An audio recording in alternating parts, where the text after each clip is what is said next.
یعنی 2 سال کے بعد ان کو ریٹائرمنٹ ملے گی، اور جو ساری فیسلٹیز گورنمنٹ دیتی ہے ریٹائر بندوں وہ ان کو 2 سال کے بعد ملے گی. دیکھا جائے تو 2 سال کا عرصہ تو یوں پلک چھپکتے گزر جاتا، اس میں تو کوئی اتنی قباحت نہیں ہے. لیکن وہ لوگ 2 سال مزید کام نہیں کرنا چاہتے. آپ ان کی ذہنیت دیکھیں کہ وہ اتنی سی بات کے اوپر بھڑک پڑے ہیں. جی ٹھیک ہے، وہاں پر صرف ایک پارٹی نہیں سڑکوں پہ نکلی، اور یہ کتنے دنوں سے میں دیکھ رہی ہوں، جب سے وہ شروع ہوا تھا ان کا احتجاج، اس دن سے میں دیکھ رہی ہوں کہ ہر پارٹی کا بندہ اس احتجاج میں شامل ہے، ہر گورنمنٹ کے ہر ادارے کا بندہ اس میں شامل ہے، ایون کہ فائر بریگیڈ والے اور پولیس والے بھی اس میں شامل ہیں.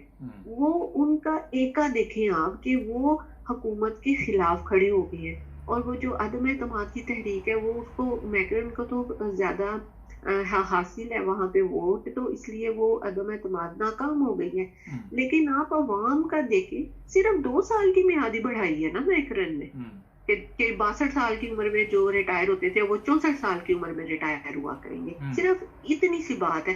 اور پاکستان میں تو پوری رجیم چینج ہوئی ہے، سمجھ رہے ہیں آپ؟ پوری رجیم، انہوں نے پوری گورنمنٹ کو، جو چلتی ہوئی گورنمنٹ تھی جس کا جو معیشت تھی وہ 6% پہ تھی جی ڈی پی گروتھ اس کی، پھر کسان خوش تھے، پھر لوڈ شیڈنگ نہیں تھی، پھر احساس پروگرام تھا، پھر ریڈی بان کا پروگرام تھا جس میں عزت سے لوگ کما رہے تھے روزی روٹی، بلکہ خواتین بھی اس میں شامل تھیں.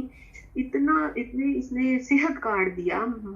میرا ذاتی جو اس میں ایکسپیرینس ہے، اس میں ہماری اپنی فیملی کے 2-3 بندوں کو 10-10 لاکھ روپے والا کارڈ ملا ہے، اور یہ سچ ہے. بعض اوقات کہتے ہیں نا لوگ یہ جھوٹ ہے جی کوئی نہیں دیا اس نے، ان کا علاج ہو رہا ہے اس پہ، اور یہ سچ ہے یہ بات. تو اتنی بڑی ایک رجیم چینج، اور وہ بھی غیر ملکی، کسی اور ملک کی اس میں مداخلت ہوئی، اور اپنے ہینڈلرز اس میں شامل تھے. مجھے اس بات پہ ہے کہ یہ عوام ابھی تک باہر کیوں نہیں نکلی. اتنا بڑا واقعہ ہو گیا ہے. اب ہم نیٹ پہ تو سب کچھ دیکھتے ہیں، تو ہمیں اپنے آپ کو بھی چینج کرنا چاہیے. اس حوالے سے ہمیں گھروں سے باہر نکلنا چاہیے. اب آج جو اس نے مینار پاکستان پہ جو جلسہ کرنے کا کہا ہے، تو آج ہی کے دن 1992 میں آج ہی کے دن عمران خان نے پاکستان کو ورلڈ کپ جتوایا، اور آج وہ پاکستان میں 6واں بڑا جلسہ کرنے جا رہا ہے. اس وقت ریکارڈ ہے کہ آج تک پی ڈی ایم کی جماعتیں جو پہلے علیحدہ تھی، بکھری ہوئی تھی، جسے جنرل باجوہ نے اپنی مہربانی سے ایلفی لگا کے اکٹھا کیا ہے، وہ 14 جماعتیں مل کے بھی اس مینار پاکستان کو نہیں بھر سکتی. اور خاص طور پر نون لیگ کی یہ چھیڑ ہے مینار پاکستان، کیونکہ وہ آج تک اس مینار پاکستان کو اپنے کتنے 20-25 سال کی، جو 40 سال کی، 40 سال کی جو ان کی تاریخ ہے سیاستی، اس میں ایک دفعہ بھی نہیں بھر سکے. اور عمران خان کا یہ 6واں بڑا جلسہ ہوگا. یہ جتنی رکاوٹیں لگائیں گے، جتنے کنٹینر لگائیں گے، عوام کے سامنے وہ کچھ نہیں ہے. میں ابھی دیکھ رہی تھی کہ عوام کنٹینروں کے جو جن چیزوں کے اوپر کنٹینر کھڑے کیے ہوئے ہیں، وہ جو ویکلز ہیں، ان کے نیچے سے موٹر سائیکلیں لٹا کے وہ نکل کے تو خود بھی آ رہے تھے. آپ اس جذبے کو کیسے روکیں گے؟ پاکستان کی عوام میں ہے شعور، لیکن ابھی بھی اتنا نہیں ہے کہ وہ گھروں سے باہر نکل آئیں. میں تو انقلاب جو فرانس کا ہے اس کو دیکھ کے حیران ہو گئی ہوں کہ وہ صرف 2 سال کی مدت میں انہوں نے اتنا کیا. انہوں نے کہا میکرون کو ہٹائیں. بریک کا کہا جا رہا ہے، ایک بریک لیتے ہیں، بریک کے بعد ابھی بات چیت چلے گی. جڑے رہیں ہمارے ساتھ. جی ناظرین، بریک کے بعد آپ کی خدمت میں دوبارہ حاضر. اچھا یہ مجھے بتائیے کہ جو سب سے بڑا اس وقت الزام آ رہا ہے ہماری فوج کے اوپر آ رہا ہے، اور کہا یہ جا رہا ہے، آپ نے بھی پچھلے پروگرام میں اس کا ذکر کیا تھا کہ یہ غلط راستے پہ چل پڑے ہیں. وہاں پہ جو پاکستان میں اس وقت چیف آف آرمی سٹاف یا ان کی ٹیم کے جو بھی لوگ ہیں، جو بڑے بڑے لوگ ہیں، ان پہ یہ الزام ہے کہ یہ اسلامی تعلیمات سے کافی دور جا چکے ہیں، ایسی حرکتیں یہ کر رہے ہیں جو کہ میرا خیال ہے کہ انسانیت بھی اجازت نہیں دیتی، اسلام بھی اجازت نہیں دیتا. جو اسلام اجازت نہیں دیتا وہ یہی ہے شراب اور شباب کی یہ جو محفلیں سجا کے بیٹھے ہوئے، اور جو انسانیت اجازت نہیں دیتی یہ تشدد کرتے ہیں لوگوں کے اوپر ایسا کہ انسان کو انسان نہیں سمجھتے. آپ اسے کس نظر سے دیکھ رہی ہیں؟ دیکھیں، کوئی بھی قوم جو ہے وہ فحاشی سے اتنا تباہ نہیں ہوتی جتنا وہ ظلم اور بربریت سے تباہ ہوتی ہے. جب ناانصافی اور ظلم حد سے بڑھ جاتا ہے نا تو پھر وہ ختم ہو جاتا ہے، اس کی قسمت میں ہی ختم ہونا لکھا ہوتا ہے. آپ یزید کو دیکھ لیں، اس نے ظلم کی انتہا کی تھی اور وہ مٹ گیا، اور کربلا کا واقعہ آج بھی زندہ ہے. یہی حال ہے جب انگریز بر صغیر کو چھوڑ کر گئے تو وہ پاکستان میں جو ہے مسلمانوں کے تمام جو اصول تھے جو نبی پاک صلی اللہ علیہ وسلم نے مدینہ کی ریاست میں نافذ کیے تھے، جو ان کو لاگو کیا تھا، وہ سارے چھین کے چوری کر کے اپنے ساتھ لے گئے. اور جو پاکستان کی جو حکومت تھی وہ جو جرنیل تھے ان کے ہاتھوں میں دے گئے.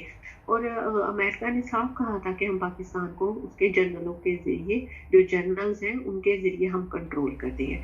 تو یہ جو پاکستان میں حکومت ہے نا، یہ کبھی بھی جمہوری رہی نہیں، نہ یہ اسلامی جمہوریہ پاکستان تو ہے، لیکن یہاں پر کبھی بھی جمہوریت نہیں رہی.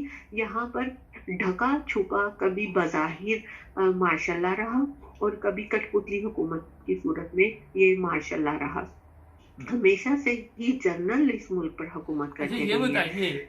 لیکن مسئلہ ایک منٹ لیکن مسئلہ صرف یہ تھا کہ پہلے یہ بات صرف اپر لیول پہ ہی پتا تھی کہ ہمارے ملک میں جنرلز کی حکومت ہے. مسئلہ یہ ہے، اور یہ جنرلز کو خطرہ یہ ہے کہ اب یہ بات عوام کو بھی پتا چل گئی ہے. اب یہ عوام اب یہ جو بات ہے زبان زد عام ہو گئی ہے کہ ہماری حکومت ہے، یعنی جنرلز کی، اور عوام اس کے خلاف کھڑے ہو گئے ہیں. سارا مسئلہ یہ ہے. اب یہ یاشی اپنی ختم کیسے کریں؟ کیونکہ حکومت میں رہ کے آپ دیکھیں، ایک چھوٹی سی میں بات کرنا چاہتی ہوں کہ آپ توشہ خانہ میں ایسی چیزیں سامنے آ رہی ہیں جسے سن کے بندہ شرم سے ڈوب جاتا ہے کہ بھئی یہ اتنی شرمناک بات ہے کہ ایسی چیزیں توشہ خانہ میں آتی ہیں. اور یہ لوگ لے گئے، بیگم صفدر لے گئی، ہنا پرویز بٹ لے گئی، اور مریم اورنگزیب لے گئی. ایسی چیزیں تو میں تو وہ بتا نہیں سکتی آپ کو. وہ چیزیں وہ انہوں نے اینکرز نے سامنے رکھی ہیں. اور باجوہ نے جو شاہد متیلا کو وہ دیا انٹرویو، اور اس کے بعد وہ لفافوں کو دیا، اس نے حامد میر کو دیا اور انٹرویو، اور اس میں جو باتیں کی ہیں اس میں ساری بات یہی سامنے نظر آتی تھی کہ میں صادق اور امین تھا، میں معصوم تھا، میں کچھ بھی نہیں کرتا تھا، سارا کچھ جو نیچے والے تھے جرنلز وہ کرتے تھے، اور میں تو معصوم تھا، مجھے تو کچھ پتہ ہی نہیں تھا. اور مجھے حیرانگی ہوتی ہے کہ ہم لوگ اتنے تھرڈ کلاس ہیں پاکستانی عوام کی، اس پر ایک ایسا نالائق اور بدترین وہ شخص ہم پر مسلط کر دیا گیا باجوہ کی صورت میں، جس کے پاس کوئی قابلیت اور اہلیت ہی نہیں ہے کہ وہ فوج کو چلا سکے. فوج وہ جو منظم ادارہ مانا جاتا ہے. میں تو وہ انٹرویو کے اور اس کی گھٹیا ترین وہ باتیں سن کے میں حیران ہوں. اور وہ پھر کہتا ہے نہیں میں نے تو انٹرویو نہیں دیا، میں نے تو وہ بس جذبات میں آ کے باتیں کہہ دی تھی تو تم لوگوں نے وہ چھاپ دی ہے، میں یہ باتیں نہیں میں نے کی. دیکھیں ذرا، یہ اس کی نالائکی دیکھیں، یہ صاف اس کی نالائکی ظاہر ہوتی ہے. اچھا آخر میں بتائیے، کیونکہ آج کل رمضان کی وجہ سے تھوڑے چھوٹے پروگرام کیے ہوئے ہم نے. آپ نے ابھی کہا کہ اسلامی جمہوریہ پاکستان تو ہے، مختصر ذرا بتائیں کہ وہاں پہ کوئی آپ کو پتہ چل رہا ہے کہ ہم اسلام کے مطابق چل رہے ہیں؟ اسلام کے مطابق چلتا ہے صرف مڈل کلاس طبقہ. جو میں صاف بات آپ کو بتاؤں، جو مڈل کلاس ہے نا، یہ وہ لوگ چلتے ہیں جن کے گھر میں دین ہے 100%. جو مڈل کلاس لوگ ہیں، جو اپر کلاس ہے، وہاں پر سب کچھ وہ ہوتا ہے جو یورپ میں ہوتا ہے. وہ آپ ان کے گھروں میں دیکھ سکتے ہیں، سب کچھ ہوتا ہے. ابھی تو وہ انٹرنیٹ پہ بھی آپ ڈرامے بھی دیکھ لیں، دوپٹہ غائب ہے، جینز ہے، ٹائٹس ہے، شورٹ قمیضیں ہیں. یہ جو ڈرامے کی بات آپ نے ڈراموں کی یہاں پہ ایک چیز میں نے نوٹ کی کہ میرا خیال ہے جو رشتے وہ بناتے ہیں وہ غیر اسلامی رشتے بنا کے ڈراموں میں بھی بتاتے ہیں. اس سے بھی کوئی لوگ متاثر ہوتے ہیں، جس طرح کبھی اثر تو پڑتا ہے.